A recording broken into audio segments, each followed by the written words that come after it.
Today में हम ankle sprain के बारे में बात करेंगे। डॉक्टर मनु जो कि एक ऑर्थोपेडिक सर्जन है वो हमें समझाएंगे कि ये एंकल स्प्रेन होता क्या है, क्या ग्रेड है और इसमें कौन कौन से सर्जरीज का ऑप्शंस है।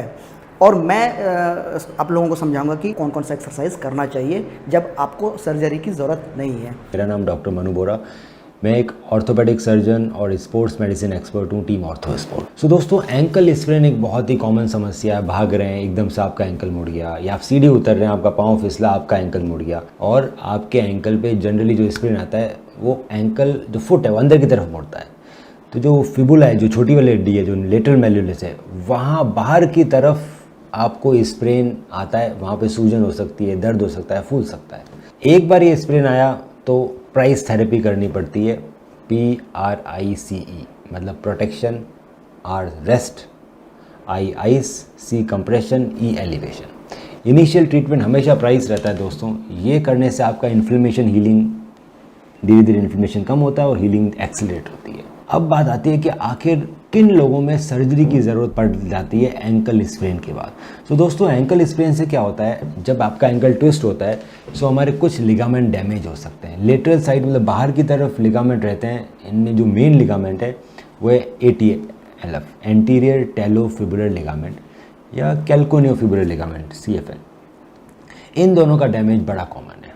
सो अगर एक बार इनका डैमेज आ जाए, कंप्लीट टीयर आ गया, तो आपका एंकल बार बार में ट्विस्ट होने लगता है। ये रिकरेंट ट्विस्टिंग क्या करती है दोस्तों, आपके एंकल के कार्टिलेज को डैमेज कर देती है। एक बार एंकल का कार्टिलेज डैमेज हो गया तो परमानेंट दर्द बैठ जाता है एंकल में और उसको ठीक करना बहुत मुश्किल हो जाता है। सो उन लोगों को सर्जरी की ज़रूरत पड़ती है दोस्तों जिनके MRI के अंदर कंप्लीट ATFL या CFL टीयर लिखा हुआ आ गया है। एक बार ये टीयर हो गया तो आप दोबारा अपने आप हील नहीं होता। अगर आपके MRI में स्प्रेन लिखा हुआ है तो आप कुछ दिन वेट कर सकते हैं। हम आपको रिहेबिलिटेशन बताएंगे, किस तरह से रिहैब करना है रेस्ट पीरियड के बाद। कभी भी ट्विस्टिंग इंजरी के बाद 6 वीक का रेस्ट पीरियड रहता है। उसमें हम एयर कास्ट लगा सकते हैं, प्लास्टर लगा सकते हैं, एंकल बाइंडर लगा सकते हैं, डिपेंडिंग अपॉन कितनी सीवियर इंजरी है। एक बार वो 6 वीक का रेस्ट पीरियड खत्म हो गया तो रिहेबिलिटेशन पीरियड चालू होता है, जिसके अंदर एंकल स्ट्रेंथनिंग एक्सरसाइजेज कराई जाती है। और जैसे जैसे आप एक्सरसाइजेज करते रहते हैं आपके एंकल में स्टेबिलिटी आती रहती है। अगर आपका कंप्लीट टीयर है, MRI में कंप्लीट टीयर लिखा हुआ है, तो इसके अंदर सर्जरी पहले करानी पड़ती है, क्योंकि अपना फीलिंग नहीं होती दोस्तों कंप्लीट टीयर की। अगर आपके MRI में स्प्रेन लिखा हुआ है, ग्रेड 1 स्प्रेन, तो हम रिहैब से उसको ठीक करने की कोशिश कर सकते हैं। हो सकता है कि आप बिल्कुल ठीक हो जाएं। ग्रेड 2 स्प्रेन में कई बार MRI फिल्म देख के हम डिसाइड करते हैं कि whether to go for a surgery या फिर इसको रिहेबिलिटेशन में पहले ट्राई किया जाए इसको ठीक करने का। रिहेबिलिटेशन का मतलब है दोस्तों एक्सरसाइजेज। सर्जरी जब भी हम एंकल के लिगामेंट की करते हैं दोस्तों, जिसमें ATFL और CFL कॉमन है, जब हम उसको रिपेयर करते हैं तो जो रिपेयर लिगामेंट होता है दोस्तों वो कम से कम 6 मंथ्स तक बहुत वीक रहता है।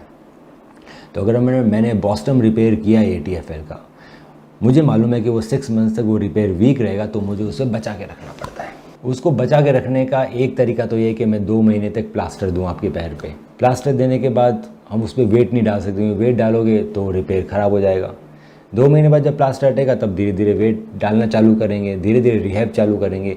इस प्रोसेस में रनिंग करते करते लगभग 6 मंथ्स लग जाते हैं। और उसके बाद ये फेलियर रेट हाई है, क्योंकि 6 मंथ्स तक अगर आपका लिगामेंट वीक है, उसकी हीलिंग पूरी नहीं हुई है, और आप जब उससे पूरा वेट डालते हैं तो आपका रिपेयर रप्चर होने के चांसेस होते हैं। तो ATFL रिपेयर के जो रिज़ल्ट हैं वो बहुत अच्छे नहीं आए और काफ़ी ज़्यादा फेलियर्स हो रहे थे। पर जब से इंटरनल ब्रेस आए, इंटरनल ब्रेस एक टेक्निक है दोस्तों जिसमें हम रिपेयर करने के बाद उस रिपेयर को प्रोटेक्ट करते हैं फाइबर टेप से। सो हम इसमें स्वेल लॉक का यूज़ करते हैं।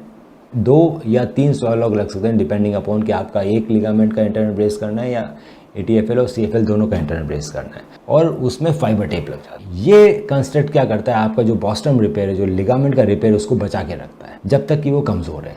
ये करने के बाद आप 15 दिन के लिए प्लास्टर रखते हैं, ना कि 2 महीने के लिए प्लास्टर रखते हैं, जब तक कि आपकी हीलिंग नहीं हो जाती वुंड की। और हमें जल्दी वेट बेरिंग चालू कर देते हैं 1 से 2 वीक के अंदर। इसमें बहुत लंबा समय वेट बेरिंग में बचने की ज़रूरत नहीं है, क्योंकि हमने ऑलरेडी आपके लिगामेंट जो कि रिपेयर किया उसको प्रोटेक्शन दे दिया है। वेट बेरिंग जल्दी चालू होती है, एक्सरसाइज जल्दी चालू होती है, आपको प्लास्टर बहुत ही कम दिनों के लिए रहता है। 45 डेज़ के अंदर हम रनिंग इनिशिएट कर देते हैं, जो कि 6 मंथ्स में इनिशिएट की जाती है अगर फाइबर टेप इंटरनल ब्रेस ना किया जाए।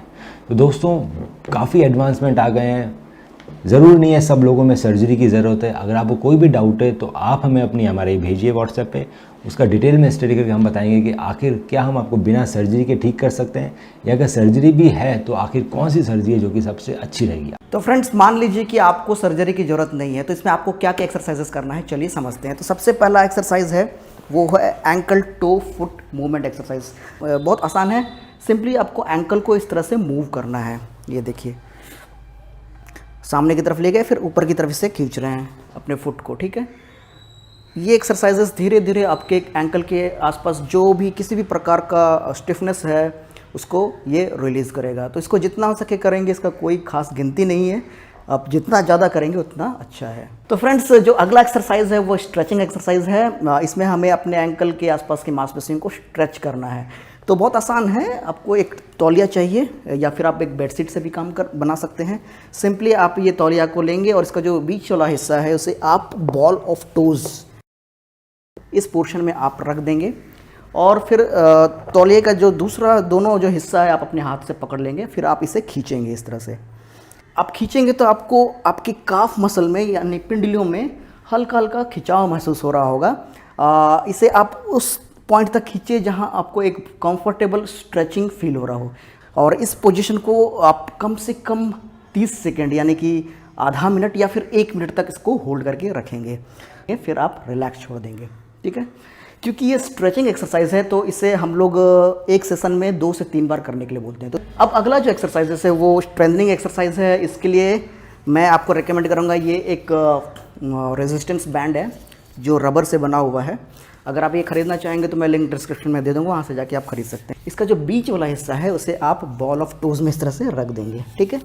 और फिर दोनों हिस्सा को आप, दोनों किनारा को आप अपने हाथ में इस तरह से पकड़ लेंगे, ठीक है। इसको हल्का सा खींच के रखेंगे ताकि थोड़ा सा टाइटनेस आए। फिर आप अपने एंकल को सामने की तरफ इस तरह से बेंड करेंगे। ये देखिए, अब इसका उल्टा भी आपको करना है, यानी कि आपको डॉर्सिफ्लेक्शन, आपको ये वाला मूवमेंट भी आपको रेजिस्टेंस बैंड के साथ करना है। तो इसका सिंपल है, आप रेजिस्टेंस बैंड का एक किनारा इस तरह से अपने फुट में बांध लेंगे ऊपर की तरफ, ठीक है। और फिर सामने में अगर कोई टेबल है या कुर्सी है, टेबल है जिस पे आप इसे एंकर कर लेंगे। अब दूसरा एंड को मैं इस तरह से पकड़ लिया हूँ। अब देखिए, अब मैं इसे ऊपर की तरफ इस तरह से खींचूंगा। ये तो जो पहला एक्सरसाइज था वो सामने की तरफ था, उसे हम लोग प्लांटर फ्लेक्शन बोलते हैं, और ये जो दूसरा एक्सरसाइज है ये हम ऊपर की तरफ अपने फुट को खींच रहे हैं, इसे हम डॉर्सिफ्लेक्शन मूवमेंट कहते हैं। अगला एक्सरसाइज भी आपको इसी बंधे हुए पोजीशन में ही करना है, और आप एक तकिया ले लेंगे, तकिया के ऊपर इस तरह से फुट को रख लेंगे, ठीक है। और इस बार क्या करना है कि आपको ये जो रेजिस्टेंस बैंड है आपको दूसरे फुट में इस तरह से एंकर करना है, ठीक है। मैंने दूसरे फुट में एंकर कर लिया और इसको हल्का सा पुल करके मैं रखा हूँ। अब क्या है कि मैं इसे बाहर की तरफ इस तरह से निकालूंगा, ये देखिए, ठीक है। इसको हम लोग फुट इवर्सन कहते हैं, यानी कि ये बाहर की तरफ मूव हो रहा है। इसको हम इन्वर्सन में भी कर सकते हैं। सिंपली क्या करेंगे कि आप दूसरा पैर को इस तरफ रख लेंगे जैसे कि मैं दिखा रहा हूँ, और फिर इसे इस तरह से एंकर कर लेंगे। अब इस पैर को मैं इन्वर्सन में मूव कर रहा हूँ। अगर आप देख पा रहे हैं ठीक से तो मैं इसे इन्वर्सन कर रहा हूँ, ठीक है। यानी कि फुट को मैं अंदर की तरफ बेंड कर रहा हूँ। तो जो सबसे पहला एक्सरसाइज है स्टैंडिंग पोजीशन में वो है स्टैंडिंग ऑन टोज़।